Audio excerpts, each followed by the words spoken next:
And Jamal he's been around for so long. They don't want to give vets no more opportunities. It's hard for aging vets to land. Yeah. If they're not on a contender, you know, especially of Jamal Crawford's caliber, then it's hard for them to land. None of the contenders needed him, so. You know, that's why it was tough. I mean, I can see in a different year, there was talk of the Warriors picking him up, and I can see possibly the Warriors making that call in a different year. I mean, they brought David Weston, they brought those veteran types of guys in, specifically this summer, before Jamal even opted out, or decided not to resign there, they said, hey, we want to get younger. Right? Yeah, Steve Kerr said, I want to get younger. Team in the league, so you knew that Jamal wasn't going to go there, even though there was some of the chatter. But, Paul, you played with him, and you know his strengths and weaknesses at this age. I mean, I expected him to get picked up somewhere sooner, and it sounds like James Jones, who's newly kind of in charge of things there in Phoenix. Yeah, but, like, the thing is, when you're an aging veteran, most of those guys like to go to contenders, or contenders want them for their experience. Right. None of the contenders this year needed Jamal. What about the points? He's been averaging 15 points a game. But it's about fit, too. You know, so when you look at the contenders, Golden State, Boston, Houston, they didn't have a need for another two guards. So then it was just like slim pickings for them. And then a young team want to stay young, most of them, and develop their young talent. And so he was kind of caught in the crossfires there to where, you know, it could have went either way. You know, even Phoenix, they didn't need another two guard, but he provides a veteran presence with their young guys, and he can help them out, mentor them. Well, I mean, the backcourt has its own issues there in Phoenix, but I don't know, for me, what I assume James Jones brought Jamal in for is exactly what a lot of teams need. I get it. Certainly now, again, that we're about to get into high school players going back into the NBA, and we're looking at one and done being over soon. Yes, rosters are going to get younger. But you guys can attest, if they don't have that vet leadership in the locker room, and not just as like something ceremonial, but somebody who's on the floor with them and helping them get used to the NBA and how the game works, isn't that a huge problem? Well, if you think about the top teams in the NBA, I mean, they don't need that veteran presence. But the younger guys. Younger teams. Well, that's why he signed with Well, Phoenix. I know. I would expect Phoenix to have picked him up 3 weeks ago, though. Well, you got to think, they already have a couple vets also. Yeah. Tyson Chandler, Trevor Ariza. No, that's true. You know, guys who have a championship experience. So. Well, you got to evaluate your team in preseason, the young guys, and see what you have. And, you know. And then sometimes when you don't bring that veteran presence, they're like, okay, I want my young guys to grow into that league, you know. So it could work either way. They want Trevor Booker to probably take more of the lead. You know, it could be that. But, you know, obviously they needed a couple more vets to you know. I just feel like the league getting younger overall is not always a good thing. I want to hit this Pelicans Alvin Gentry quote because it's so fantastic. He thinks Anthony Davis is really good at basketball, which was not the thing that made headlines, but here's what did. Take a listen. There's no one in the league that we would trade him for, and there's no one out of the league. Yeah, not even Beyonce, okay? And if we wouldn't trade him for her, then he's probably untouchable, okay? First off, you trade Anthony Davis for Beyonce. Did you do that deal? You do that right off the bat. Yeah, that's obvious. Because we go from playing in a smoothie king arena to the Superdome that they play in. We go from the smoothie king and not to say to knock on Anthony Davis, but they don't sell out down in New Orleans. That means their revenue goes up. And what's more important to the owners? Making that money. So if that's offers on the table, you go get Beyonce. I mean, look, I first would say there's no one in this league who is untouchable because you offer someone enough, so they will make the deal. But that being said, player for player, nobody. I wouldn't trade him for anybody in this league because not even KD. Nobody in the league because he's 25 years old. Embiid. He's dominant on the offensive end, the defensive end. I mean, this man does it all. What can't he do? There's nobody in this league I'll trade him for. No, he's better than Giannis. LeBron is 33, about to be 34 years old. Steph. No, Steph is in his 30s. He's 25 years old. Who would you trade him for? Oh, man. He's 25. Yeah, I guess you're right. I guess there doesn't be a package deal, though. Kawhi? We're not talking about no package. Kawhi and Beyonce. He is 25 years old. The man is an MVP candidate. He's a defensive player of the year candidate every season. I mean, nobody's straight up. But if there's a package out there, what package would it be? We're talking a different Yeah. Well, All this is interesting, though. This trade move for that Albert anyone. said. Well, no superstar Anyone. gets traded straight up. I mean, you did have the Kawhi, Right. Rose, Well, look, but I some think package came with that. Danny a Green was thrown in package. there. Yeah, exactly. There's going to be a package for this guy. Anthony Davis has been saying he thinks he's the best player in the league. You guys are lending at least something to his arguments if you're saying you'd rather not have anyone but him. Arguably. I don't know. Coming up, the season starts tonight. Jimmy Butler. Is he still on the Timberwolves? Oh, look, he's still on the Timberwolves. Guys, who is to blame for all the drama in Minnesota? We will discuss. Stay tuned.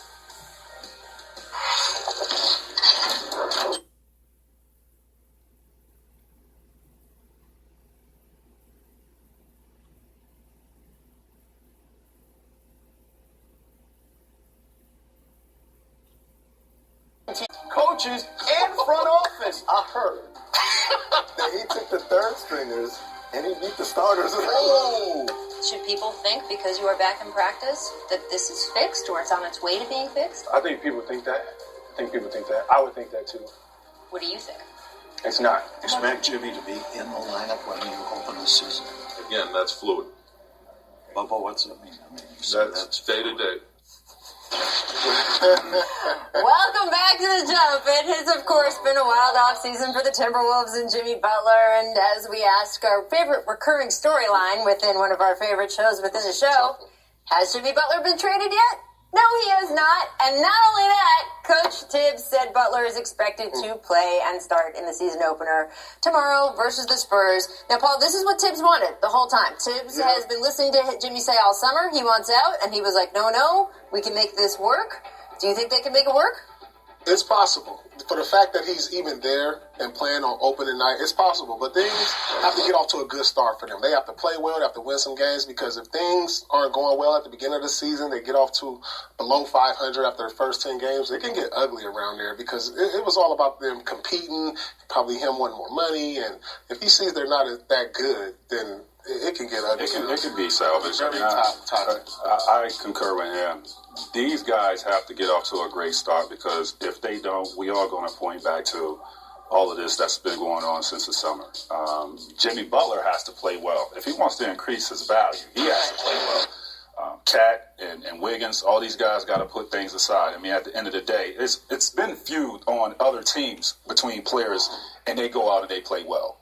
So once you're out on the basketball court, whatever happens off, you guys got to put that aside. It's still kind of awkward that he's out there playing and still wants to be. Kind of awkward? That's like, Come on. By the way, it's like, are you fully invested? I mean, Jimmy's always been known to play hard, and Really? I have no doubt that he won't play hard. Play hard. And he will play hard, but it's still, you don't want to be there, and everybody knows it. Well, so, how do you feel as a teammate? This was a discombobulated-looking team for a lot of the preseason. They did not go out and wow everyone. Clearly, they were missing Jimmy from, but that, as you said, I mean, the chemistry issues, aren't there. I go back and we look at who's sort of to blame for this situation. Jimmy said when we sat down last week that 4 days after the season, he told Tibbs he wanted out. Then again, Tibbs, as also the president, not just the coach, but the president of the team, has a responsibility and thinks that Butler's his best player. Why would he want to trade him? Who do you guys think? I mean, T-Mac, who do you put, if you say that this is a situation that's sort of a mess, who's to blame here? I mean, you got to look at management. If a player comes to me and tells me that he wants out, right after the season, I'm going to evaluate that situation. Right, I'm going to have some talks with that player. And if he is singing the same song that he wants out, then I have to do something about this. I don't want a player on my team that doesn't want to be here because it's going to cause friction, in our locker room. We just can't have that. I mean, we could have been a 4th seed last year. We could have had home court advantage last year had we had Jimmy Butler healthy. Coming into this season, I mean, there's high expectations, having a full roster. Now we have a disgruntled player that doesn't want to be here. I have to do something about that. My question is, what makes him not want to be there? I mean, you have a young core, you have a coach you're comfortable with, you can grow with, you're the team leader, you're going to get paid. Like, what is it? It has to be something that we don't know. The two players. Like, but still, you can grow with them. You're a veteran leader. You can teach them to be more competitive. You can teach them winning ways. They don't know. From talking to Jimmy last week, he sort of clarified. He says he doesn't have a huge issue with Cat or Wiggins, although he does want everyone to sort of have more energy and play harder. What he says is that he was being told for now, a year and a half, you're the most important guy on our team team, Jimmy, from Tibbs. So You're the maybe leader, like it. Jimmy. It's your job to get these young players in line, Jimmy, that sort of thing. And he's been told this over and over again. He wanted a better contract offer than he was going to get. And also, he watched Andrew Wiggins get maxed out. You watch He Cat. watched Cat get the max rookie extension. Well, you know, and Cat he was sits getting that. there. The other max contract came before he got there.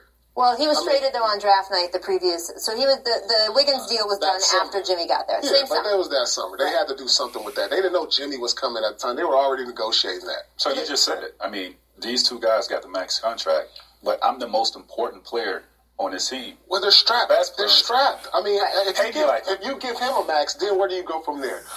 You know, you got 3 max guys. How do you improve your team? But this is where it gets back to the conversation we had at the top of the show.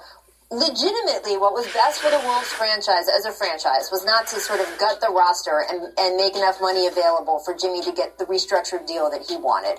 On the other hand, for Jimmy, in his mind, getting the restructured deal that he wanted. He's had injury issues. Paul, as you were saying, if you've got injury issues, you want that money now. And to him, he's like, you're telling me one thing. You're telling me one thing. You're doing in his.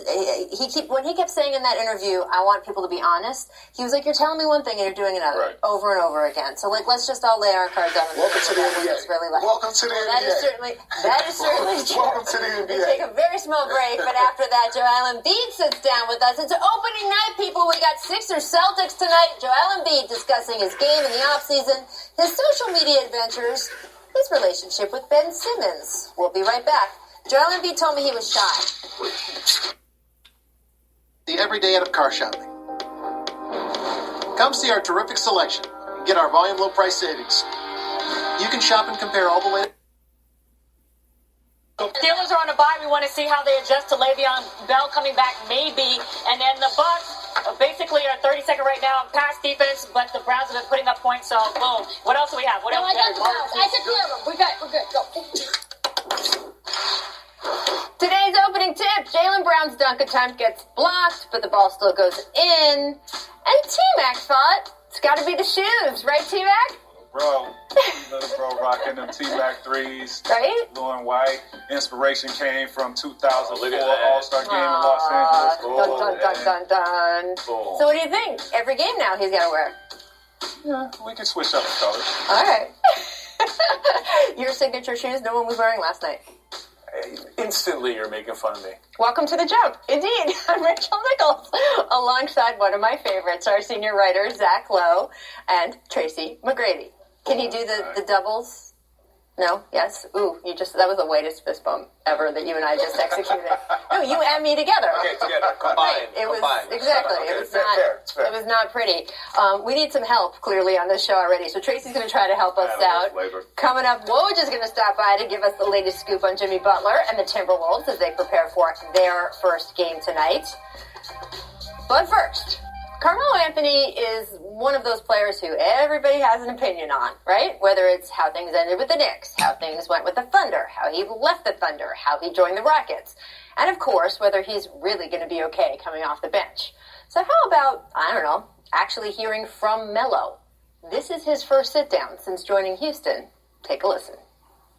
Okay, so it took an extra season from what you initially expected, but you are a Houston Rocket now, right? How does it feel now that you're actually here and about to start playing for real? It feels natural, like a natural fit. Just all the guys on the team, they make you feel so welcome, and the transition was so smooth. I know last year you had your own good experience there. I know you guys thought you had a shot at winning and doing well. When you look back on that year, how would you describe it? I think challenging a little bit. Of course we had our good times and we had our down times, but for the most part, people might think different, but I actually had a great time in OKC.